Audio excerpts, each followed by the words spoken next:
What's up? What's good? It's Buzz back again with another video.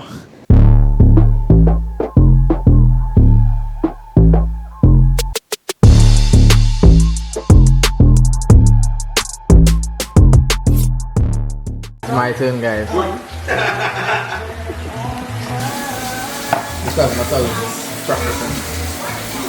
Oh my god, I now see my face.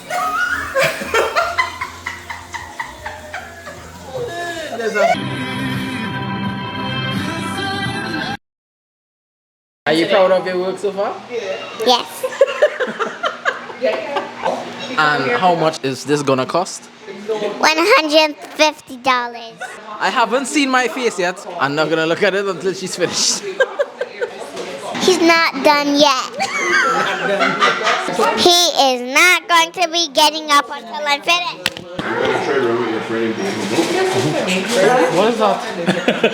Do not play with me. You're next. Oh, the hell I am. Basically. Squirrel! Don't be throwing shit down. Yes. Look at the face. What do you prefer it's going to look like? I have no idea what it's gonna look like. Okay, watch and see. Stay tuned for this video. He's gonna love it. Trust me. Now I'm finished, guys. Let's see the results. Let's see the results. Look what she intruded. Damn! He text that. For a long time, and this will definitely help me. It is beautiful. Totally worth the $250 that she's charging me. Where's my $50? Give me real money.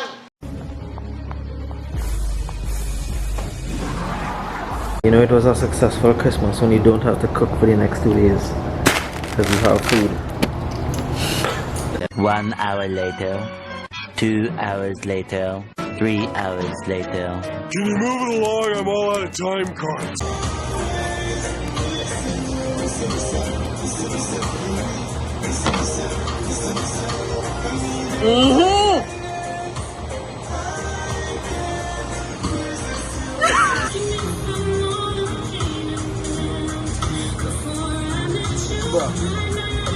This is not a steak, man.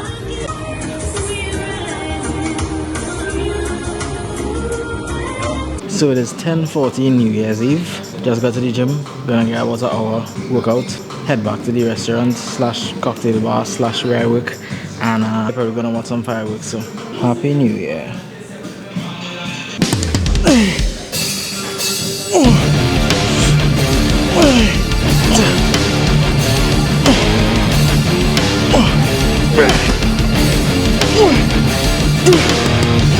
Jeez.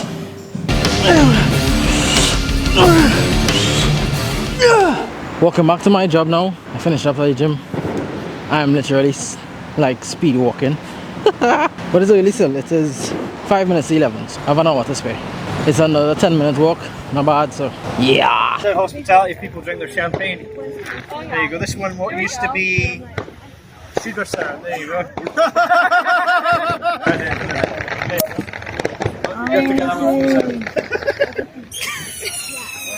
Oh, you take mine, take this one. Hey, woo!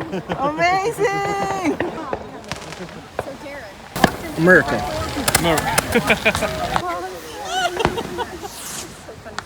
Approximately 10 hours later. 2024 has been the best, worst year of my life. And let me explain. I've had a lot of bad years.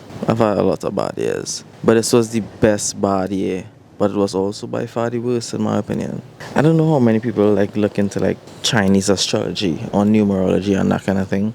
In Chinese astrology and like numerology, they believe that you can calculate or like guess to a certain extent the outcome of your life in terms of your fortune or certain times in your life where it's best to make certain decisions and that kind of thing. And this year was my enemy year according to that. And we discovered this like information later on in the year, so it was kind of cool and enlightening. It was very interesting, intriguing for sure. And this year was supposed to be my enemy year, which means I was gonna have a very bad financial year, and I shouldn't make big financial decisions. In your enemy year, you basically have a lot of bad luck. And I ain't gonna lie, this year was pretty bad. I have been broke for majority of this year. Still broke. But it's getting better. It's getting better. And the Chinese calendar, or the Chinese New Year, doesn't end until January 31st, I believe. So I had to have another month of bad luck. But it's not terrible luck. It's just about laying low, playing it safe, because you don't want to make too much rash decisions or take too much risk. Certain points in your life, it's kind of like finding balance, finding equality in the world. You can't always be lucky. You can't always have good luck. At certain times, you need to lay low, play it safe, take it easy. This year was tough. This year was tough for sure. August of 2023, I bought a new car, which was a huge accomplishment for me. But with that came obviously some risks, because I had to spend pretty much all of my savings to put into this car. Got the car and it was nice until December.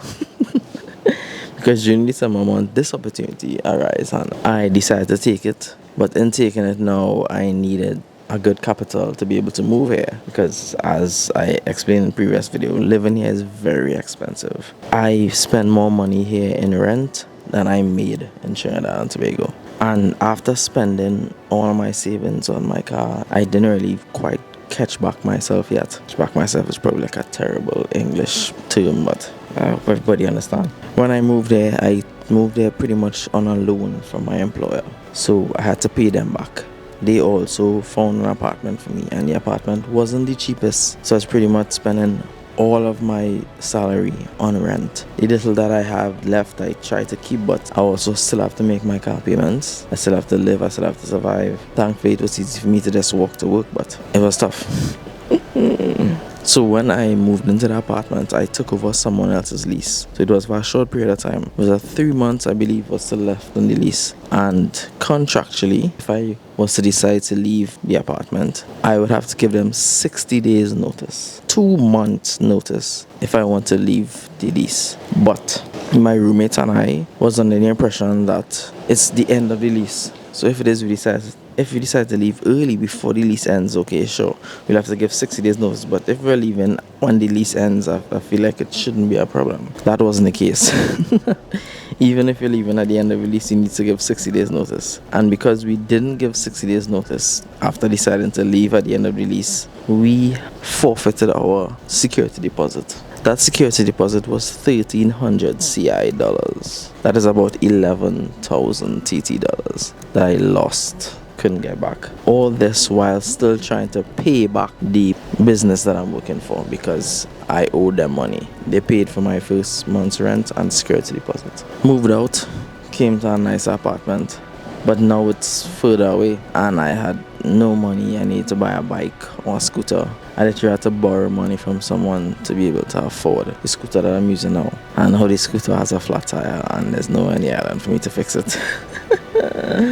And I've been taking public transportation, so there's that. But it isn't the first time that I've had financial troubles, and it's definitely the first time where I had to live with less. So to say it's been extremely difficult, I mean it has, but not too difficult to handle. It's something I've seen before, it's a feeling I've felt before. Honestly, I hope I don't have to feel it again, but it may happen again. That's life. But I'm surviving.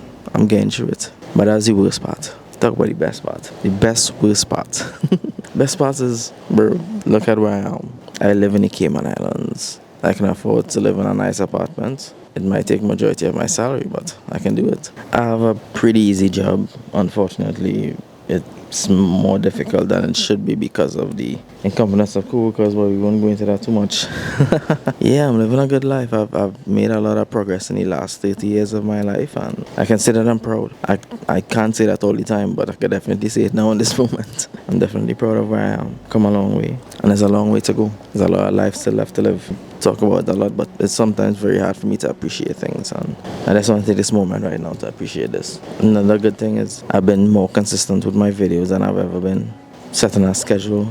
I've been treating it more like a job, and I think that's been my problem. I thought of it as like a easy thing, of something simple, something easier than working it is easier than working a regular job, but at the end of the day, it's still something that I need to do to make money. So it is a job, and I need to be responsible and put my feet down and genuinely try put in the effort, because to become successful at YouTube or any kind of social media is a hit or miss. For the ones that get lucky, hats off to you, bro. But the ones that genuinely have to work hard and grind and try to get it done, it's tough. The biggest YouTuber in the world right now is Mr. Beast. And Mr. Beast for years was making extreme content while making little to no money, just trying to become successful. But the consistency paid off, and here he is now, the best or the most successful YouTube channel in the world. Well, single own YouTube channel in the world. Yeah, I really had to put in the work. I had to put in the work for sure. And I'm trying. I've been, I think 3 or 4 uploads so far, consistently every Wednesday, 6 p.m. And nothing but greater things coming in the future. Yeah, I don't want to talk too much today. And I honestly don't have time to talk too much today. So I'll enter that. Thank you all so much for watching. I hope you all continue to join me on this journey. And I'll see you in the next one. Love you all so much. Peace. Oh yeah, I started a pickleball channel strictly for pickleball. Link in description. Putting it on more.